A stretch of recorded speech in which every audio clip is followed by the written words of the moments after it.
दोस्तों, आज इस वीडियो में मैं आप लोगों को सीनियर इलेक्ट्रीशियन का जिम्मेदारी और कौन कौन सा काम आना चाहिए, कौन कौन सा काम करने से कोई भी कंपनी में आप इलेक्ट्रिकल का इंटरव्यू दीजिएगा तो आपको कुछ भी दिक्कत नहीं होगा।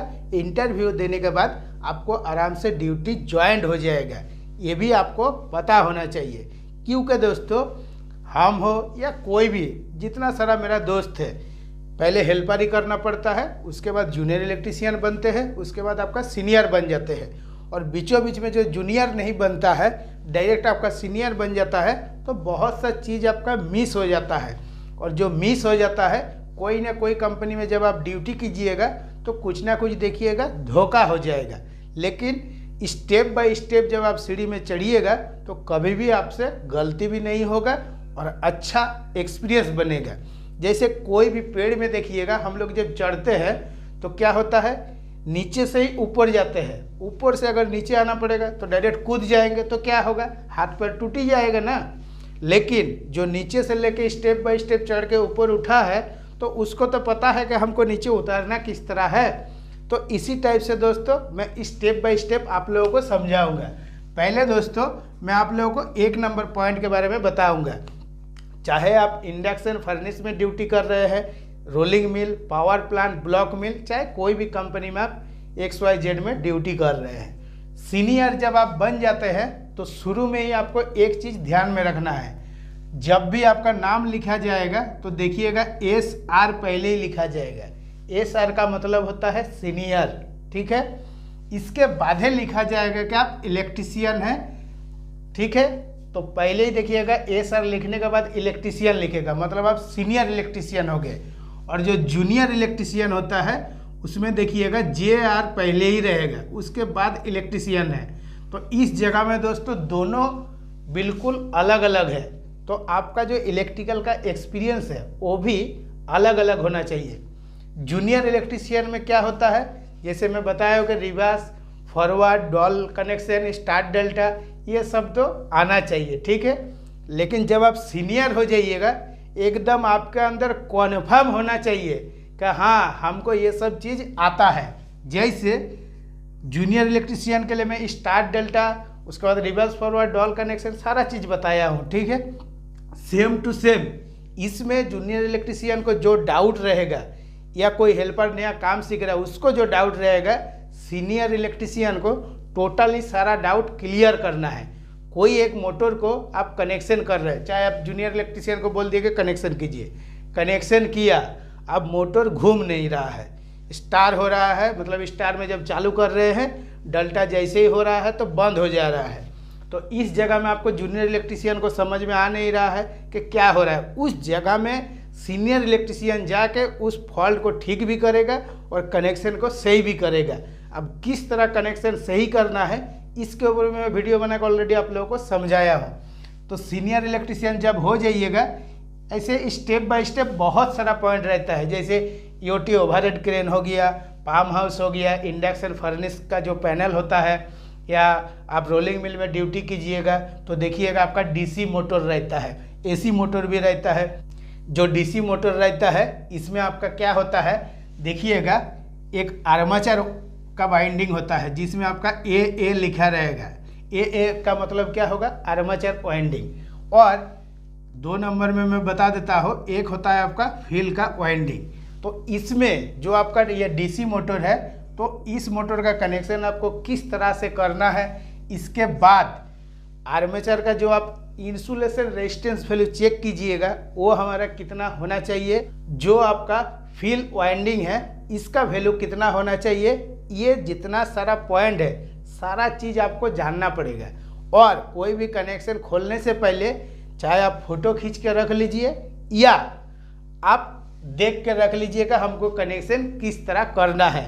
काहे कि इस जगह में आप ऑलरेडी सीनियर में हैं। अगर आपसे एक मोटर कनेक्शन में गलती होगा तो क्या होगा, आपके ऊपर में फोरमैन रहेगा या शिफ्ट इंचार्ज रहेगा या मैनेजर रहेगा, तो आपको जरूर 2 गो बात बोलेगा ही बोलेगा। तो बात जो बोलेगा, जो बात सुनने में तकलीफ लगेगा वो किसी को भी अच्छा नहीं लगता है। किसी का बात सुनने से अच्छा है कि काम करने से पहले ही हम सारा चीज़ देख लेंगे। तो ये होता है सीनियर इलेक्ट्रीशियन में। अभी इसके साथ आ जाता है, चाहे आप कोई भी कंपनी में ड्यूटी कीजिए 3 नंबर में, ठीक है, और यहाँ पे हमारा 2 नंबर है। जैसे सीनियर जब बन गए तो पहले इंडक्शन फर्नेस में अगर आप ड्यूटी कर रहे हैं तो कम से कम जो मेन इंपॉर्टेंट होता है वो होता है आपका ईओटी क्रेन, ठीक है। ईओटी क्रेन के बारे में आपका पूरा फुल एक्सपीरियंस होना चाहिए। क्रेन का काम अगर आप बहुत अच्छा से कर लीजिएगा तो दूसरा जगह का काम आपको ऑटोमेटिक आ जाएगा। जैसे मैं बताया हूँ कि स्टार्ट डेल्टा रिवर्स फॉरवर्ड ये सब का जो कनेक्शन है ये तो आप कर ही रहे हैं, इसके साथ आपका ईओटी ओवरहेड क्रेन का फुल एक्सपीरियंस होना चाहिए कि कौन सा फॉल्ट में हमको कितना जल्दी कितना स्पीड में ठीक करना है। इस जगह में अगर जूनियर इलेक्ट्रीशियन आपका नहीं भी कर पाएगा तो उस टाइम आपको जाकर तुरंत फटाफट एकदम स्पीड में काम करना है। इसके बाद दोस्तों आ जाता है, चाहे कोई भी कंपनी रहे, जैसे इंडक्शन फर्नेस का ही मैं एग्जाम्पल दे रहा हूँ, पैनल, चाहे मेगाथर्म, इलेक्ट्रोथर्म या इंडक्टोथर्म, चाहे कोई भी कंपनी का पैनल रहे, तो पैनल में जितना सारा आपका ट्रिपिंग इंडिकेशन है, कौन सा इंडिकेशन किसके चलते आ रहा है, कौन सा इंडिकेशन का कहाँ पे देखने से हमारा ठीक हो जाएगा। जैसे डीएम वाटर बंद होने से हमारा क्या होगा, या सॉफ्ट वाटर, रॉ वाटर, इसका देखिएगा हर मोटर के लिए अलग अलग ट्रिपिंग है। और अगर कोई कारण से मान लीजिएगा ट्रिपिंग आपका नहीं जा रहा है तो क्या करने से, क्या चेक करने से ट्रिपिंग चला जाएगा, ये भी आपका सीनियर इलेक्ट्रीशियन में ही आता है, ठीक है। जूनियर आएगा, जूनियर को आप बोल दिएगा ठीक है पैनल रेडी कर दो। अब पैनल तो रेडी कर रहा है, अगर कोई मान लीजिएगा वाटर प्रेशर जो स्विच लगा हुआ रहता है तो वाटर प्रेशर स्विच में अगर मान लीजिएगा ठीक से आपका जो एनो पॉइंट तो एनसी नहीं बन पा रहा है और ये जूनियर इलेक्ट्रीशियन को ठीक से समझ में नहीं आ रहा है, और बहुत सारा जो पैनल में ट्रिपिंग रहता है जूनियर इलेक्ट्रीशियन को काम नहीं भी आता है, फिर भी कोई दिक्कत नहीं होता है, लेकिन सीनियर इलेक्ट्रीशियन को आना ही चाहिए। तो इस जगह में दोस्तों आपका क्या हो गया, 3 जो काम है वो मेन हो गया। एक हो गया हमारा कौन सा, एक हो गया हमारा पाम हाउस का, दूसरा हो गया आपका ईओटी क्रेन का, और तीसरा नंबर में आ गया आपका पैनल का, ठीक है। तो ये जो काम है ये सब तीनों काम आपको बहुत अच्छा से आना चाहिए। अभी चौथा काम है, तो ये 4 नंबर काम हमारा क्या है, 4 नंबर काम में आपका आ जाता है डायग्राम। जैसे आज इस वीडियो में मैं मेन होस्ट का डायग्राम ऑलरेडी बना के रखा हूँ और इसके ऊपर वीडियो बना के भी आप लोगों को समझाया हूँ। तो जब आप डायग्राम देखिएगा, चाहे ईओटी ओवरहेड क्रेन का देखिए या पैनल का देखिए, मोटा मोटी इतना समझ में आना चाहिए कि कौन सा सिंबल किसका है, कौन सा सामान का क्या नाम है। जैसे कौन सा कैपेसिटर है, तो कैपेसिटर तो आपको पता चल गया कि ये हमारा इतना बड़ा सामान है तो ये हमारा कैपेसिटर है, ठीक है, लगा हुआ भी है। ये हमारा पैनल है तो पैनल का ये कन्वर्टर साइड है, ये इन्वर्टर साइड है, ये डीसी चौक है, ये सारा चीज़ आपको मालूम है।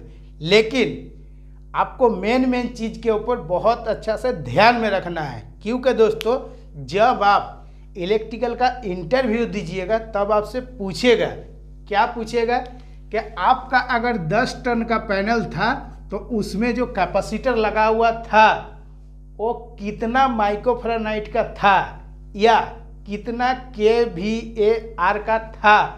तो ये सब जो क्वेश्चन है देखिएगा, कोई भी कैपेसिटर रहे इस पर एक नेम प्लेट रहता है और नेम प्लेट का फोटो खींच के आपको देख के रखना भी है, और कितना कितना माइक्रोफैराड का कैपेसिटर लगा हुआ है, कितना kVAr का कैपेसिटर है, 6000 का है या 5000 का या 4000 का है, सारा चीज़ आपको देख के रखना है। तभी क्या होगा, कोई भी इलेक्ट्रिकल का इंटरव्यू दीजिएगा तो आप कभी भी फेल नहीं होइएगा, पास हो जाइएगा। तो दोस्तों 4 नंबर में हमारा आ गया डायग्राम। 5 नंबर में आता है एसीवी, ठीक है। एसीवी में आपको ज़्यादा कुछ एक्सपीरियंस बनाना नहीं है, सिर्फ क्लोज सर्किट और ट्रिपिंग सर्किट के बारे में आपको जानना ही जानना है। क्योंकि कभी कभी क्या होता है, चाहे फोरमैन हो, मैनेजर हो, जितना भी सीनियर आदमी है, कभी कभी प्लांट में नहीं रहता है।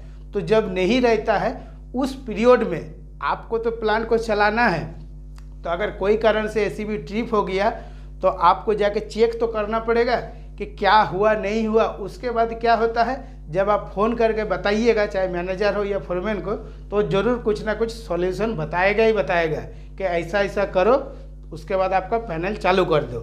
तो ये हो गया आपका एसीबी के ऊपर। अभी 6 नंबर में आ जाता है आपका वीसीपी। ठीक है, तो वीसीपी में आपको इस पे भी ज़्यादा कुछ नहीं करना है। वीसीपी अगर कोई कारण से ट्रिप हो गया है तो सिर्फ आपको देखना है जो वीसीपी में आपका चाहे माइक्रो रिले जो भी लगा हुआ है, ठीक है, चाहे एंटी पंपिंग का रिले हो या मास्टर रिले हो, आर्थ फोल्ड का हो या ओवर करेंट का हो, चाहे कोई भी हो, कौन सा ट्रिपिंग आया है।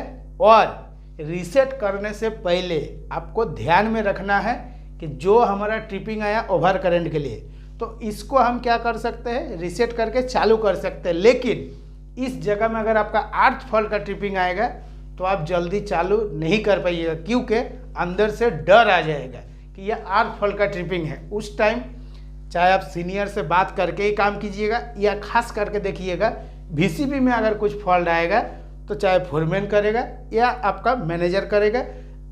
और अगर प्लांट के अंदर जीएम, एजीएम, डीजीएम बहुत सारा होता है, वीसीपी का फॉल्ट में सभी आ जाता है। लेकिन मोटा मोटी जो वीसीपी ऑफ कर रहा है, और वीसीपी के लिए क्या होता है, टीएनसी स्विच लगा हुआ रहता है, छोटा छोटा ऐसा बहुत सारा चीज़ है। मैं देखिएगा बहुत सारा चीज़ आप लोगों को बताया भी हो। तो इस जगह में सीनियर इलेक्ट्रिशियन के लिए इतना सारा जो 6 को काम है आपको स्टेप बाय स्टेप जानना ही पड़ेगा। तब क्या होगा, कोई भी इलेक्ट्रिकल इंटरव्यू में आपको फेल भी नहीं कर सकता है और कभी भी कुछ दिक्कत नहीं होगा। इस जगह में दोस्तों चाहे आपका पैनल का काम हो, ईओटी ओवरहेड क्रेन का हो, और आपका पाम हाउस का हो, या आपका एसीबी का हो या वीसीबी का हो, तो जितना सारा दोस्तों मैं स्टेप बाय स्टेप आप लोगों को पॉइंट बताया हो, ये सब में क्या है कि सीनियर इलेक्ट्रिशियन का जिम्मेदारी बहुत सारा रहता है। अगर आप ये सब जिम्मेदारी समझते हैं तब तो कोई बात नहीं है। लेकिन देखिएगा खास करके जो हम लोगों का ठेकेदारी वाला नौकरी होता है, इसमें उतना जिम्मेदारी कुछ समझता भी नहीं है, और जो फोरमैन रहता है उसी के माथा के ऊपर सब डाल देता है। क्या आज वीसीबी में प्रॉब्लम हो गया, जल्दी आ जाइए, एसीबी में हो गया, जल्दी आ जाइए, ईओटी ओवरहेड क्रेन में आपका कोई कारण से एक मोटर जल गया तो आप आइए। जब आप इतना बार अगर बुलाते ही रहिएगा तो सीनियर होने का मतलब क्या है। आप सीनियर इलेक्ट्रिशियन नाम किस लिए लगाए हैं? सीनियर इलेक्ट्रिशियन का मतलब कि जो चीज़ आपको समझ में नहीं आएगा उसी के लिए आप बुलाइएगा, तब आपके ऊपर जो सीनियर है उसको आने में अच्छा लगता है। अभी जैसे ईओटी ओवरहेड क्रेन में एगो रेजिस्टेंस बॉक्स में केबल कट गया है और आपको समझ में नहीं आ रहा है, और आप फोरमैन को बुला रहे हैं या मैनेजर किसी को भी बुला रहे हैं, तो जाके तो फॉल्ट को ठीक करेगा, लेकिन उस पीरियड में आपको 2-4 बात जरूर सुना देगा, क्योंकि आप सीनियर इलेक्ट्रिशियन है। इस जगह में अगर आप जूनियर इलेक्ट्रिशियन होते तो आपको कुछ भी नहीं बोलता।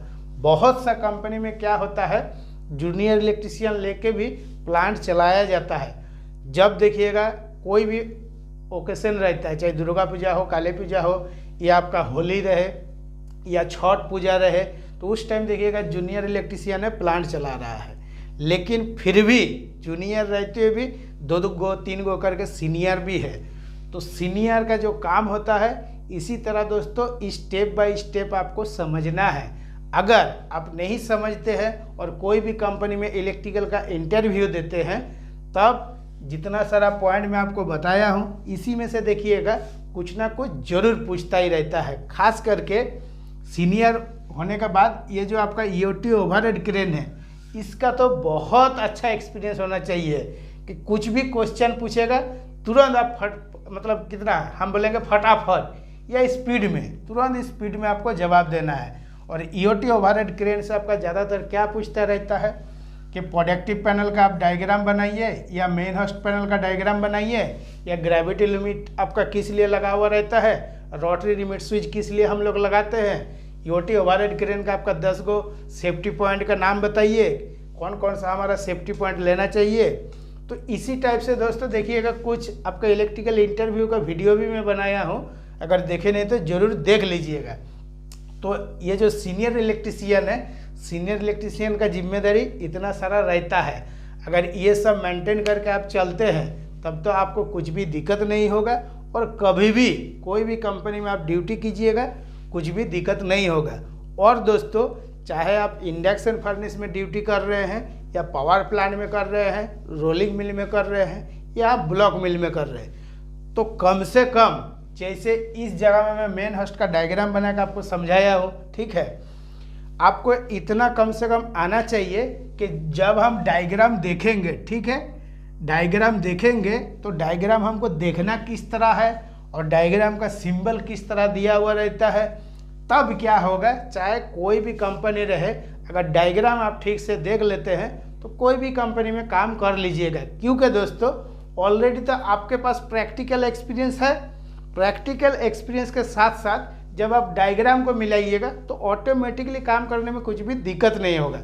अभी दिक्कत किस में होगा, जो डीसी पैनल रहता है, जैसे रोलिंग मिल है उसमें आपका डीसी पैनल रहता है, एलआरएफ है तो हाइड्रोलिक रेगुलेशन पैनल रहता है, ईएफ है तो उस पर भी आपका हाइड्रोलिक रेगुलेशन पैनल रहता है, इस पर भी आपका क्या होता है, नेगेटिव 1 वोल्ट मिलता है, ठीक है, और आपका पॉजिटिव 1 वोल्ट रहता है, एसी रहता है और डीसी भी रहता है। ये जो 1 वोल्ट है, 1 वोल्ट भी क्या होता है कि बहुत ही इम्पोर्टेंट रहता है।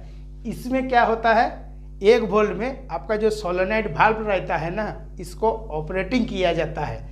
1 volt, 2 volt, 5 volt, 7 volt, 12 volt, negative 15 volt भी रहता है, ठीक है, और पॉजिटिव 15 वोल्ट भी आपका रहता है।